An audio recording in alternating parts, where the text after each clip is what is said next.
Welcome back to Shravani collections అండి. ఇది jewellery storage boxes. ఇట్లా మోడల్ చూడండి, డిఫరెంట్ మోడల్స్ అండి. ఇగో ఇది ఎంత జ్యువెలరీ అయినా స్టోరేజ్ చేసుకోవచ్చు. ఇగో ఇటు ఒక జిప్ ఉంది,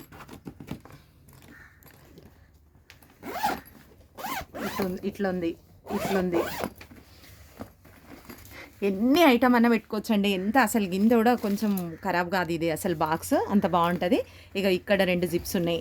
ఇక ఇటు స్టోరేజ్ చేసుకోవచ్చు. పెద్ద పెద్ద చైన్స్, నక్షి చైన్స్, అన్ని చైన్స్ చేసుకోవచ్చు అండి. ఇక బాక్సెస్ ఇయర్ రింగ్స్ పెట్టుకోవచ్చు, అన్నీ పెట్టుకోవచ్చు అండి. ఇక పెద్ద ఇవి 6 పౌచెస్ ఏమో బిగ్ జ్యువెలరీ పెట్టుకోవడానికి వచ్చినాయి.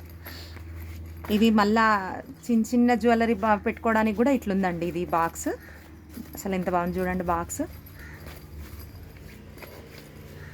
అసలు జ్యువెలరీ అనేది ఇంట్లో పెట్టుకుంటే ఇంకా ఫిక్స్ అండి. అసలు ఇంత కూడా కొంచెం కూడా ఖరాబ్ కాదు, చాలా బాగుంటుంది. ఇంట్లో పెట్టేసుకుంటే ఇక ఫిక్స్ అన్నట్టు.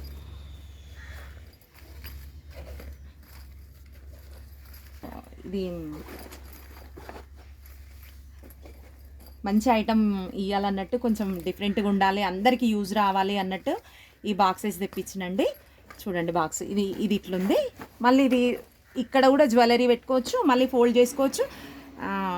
హెయిర్ రింగ్స్ అన్నీ పెట్టుకోవచ్చు అండి ఇలా. ఇంకా అన్నీ ఇది అది అనకుండా అన్నీ మనకి ఏం జ్యువెలరీ ఉంటే అది స్టోర్ చేసుకోవచ్చు. ఇంత కూడా వేలు పెట్టి జ్యువెలరీ కొనుక్కుంటాము, బాక్స్కు అందులో పెట్టి ఇంట్లో పెట్టి అవి చైన్స్ పోను, హుక్స్ పోను, అట్లా కాకుండా ఇది మంచిగా ఉంటుంది. ఇగో ఇట్లా మళ్ళీ ఫిక్స్ మనకి ఇట్లా ఉంటుంది బాక్స్. అసలు ఎటు ఏది లేకుండా ఏమన్నా అంటినా కూడా మనం ఇంత స్ప్రే కొట్టి ఏదైనా తుడుచుకుంటే వెళ్ళిపోతుంది అంతే. ఇంత బాగుంటుంది. ఓకే అండి, మీరు వీడియో కాల్ చేసి కావాలంటే చూసుకోండి. ఒకవేళ మీకు ఇది అనిపిస్తే ఒకవేళ స్టోర్కి కూడా వచ్చి చూస్తా అంటే చూసుకోండి వచ్చి. ఓకే అండి.